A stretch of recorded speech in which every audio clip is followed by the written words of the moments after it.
Hi friends, ఈరోజు నేను loan amendment అంటే ఏంటో మీకు ఎక్స్ప్లెయిన్ చేస్తాను. సో లోన్ అమెండ్మెంట్ అంటే మనము ఒక బ్యాంక్ కానీ ఒక ఫైనాన్షియల్ ఇన్స్టిట్యూషన్ కానీ దగ్గర కానీ ఒక లోన్కి అప్లై చేస్తాం. లోన్కి అప్లై చేసినప్పుడు వాళ్ళు మీ దగ్గర నుంచి మినిమం ఇన్ఫర్మేషన్ తీసుకుంటారు. మీ ఏజ్, మీ శాలరీ ఎంత, మీరు బిజినెస్సా, ప్రొఫెషనరా, లేదంటే శాలరీడా ఏంటి, ఇవన్నీ తీసుకున్న తర్వాత మీకు ఒక శాంక్షన్ లెటరు వాళ్ళు జనరేట్ చేసిస్తారు, లేదా ఒక లోన్ అగ్రిమెంట్ మీకు జనరేట్ చేసిస్తారు.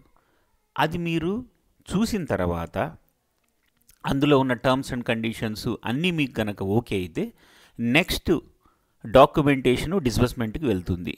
లేని పక్షంలో మీరు లోన్ అమెండ్మెంట్కి వెళ్తారు. సో ఈ లోన్ అమెండ్మెంట్లో ఏమేం చేంజెస్ చేయొచ్చు? ఇంట్రెస్ట్ రేట్ని మార్చుకోవచ్చు. రీపేమెంట్ టర్మ్ అంటే నేను ఈ లోన్ని 5 ఇయర్స్లో పే చేస్తాను, 10 ఇయర్స్లో పే చేస్తానంటారు కదా, దాన్ని కూడా మార్చుకోవచ్చు. లేదు, లోన్ టైపే మార్చాలనుకుంటున్నారు, అది కూడా మార్చవచ్చు. ప్రాసెసింగ్ ఫీ మార్చుకోవచ్చు. అదర్ ఛార్జెస్ కూడా మీరు ఏదైనా ఉంటే బ్యాంక్తో కానీ ఫైనాన్షియల్ ఇన్స్టిట్యూషన్తో మాట్లాడి ఈ అమెండ్మెంట్ని చేసుకోవచ్చు. సో ఈ అమెండ్మెంట్ అయిన తర్వాత మీకు న్యూ అగ్రిమెంట్ కానీ శాంక్షన్ లెటర్ కానీ ఇస్తారు, బ్యాంకు ప్రాపర్గా సైన్ చేసి.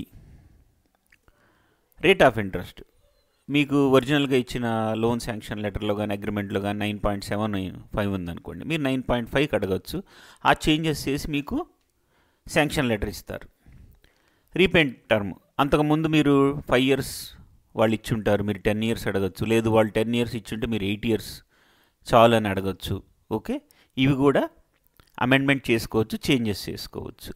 కానీ ప్రతి ఒక్కదానికి బ్యాంకులో ఫైనాన్షియల్ ఇన్స్టిట్యూషన్లో ప్రాపర్ అథారిటీస్ అప్రూవ్ చేయాలి. రేట్ ఆఫ్ ఇంట్రెస్ట్ తగ్గించినప్పుడు ఆర్ఎం లెవెలా, డివిజనల్ లెవెలా, లేదా కార్పొరేట్ లెవెలా, ఎవరు అన్నది ఏ అథారిటీ అయితే దీన్ని అప్రూవ్ చేయగలరో వాళ్ళు చేస్తారు. అమెండ్మెంట్లో కొన్నిసార్లు మీరు ప్రాసెసింగ్ ఫీజు, ఛార్జెస్ ఏమన్నా కూడా ఉన్నా కూడా మీరు తగ్గించమని అడగచ్చు. బ్యాంక్ కనుక ఒప్పుకుంటే తగ్గించి మీకు కొత్త agreement letter or sanction letter మీకు ఇస్తారు. Thank you friends. నా వీడియో నచ్చితే లైక్ చేయండి, మీ ఫ్రెండ్స్కి ఫార్వర్డ్ చేయండి. మీకు ఏమైనా డౌట్స్ ఉంటే ఈ వీడియో కింద ఉన్న లింక్లో మీ క్వైరీస్ రాయండి, లేదా నాకు ఈ నెంబర్కి వాట్సాప్ చేయండి.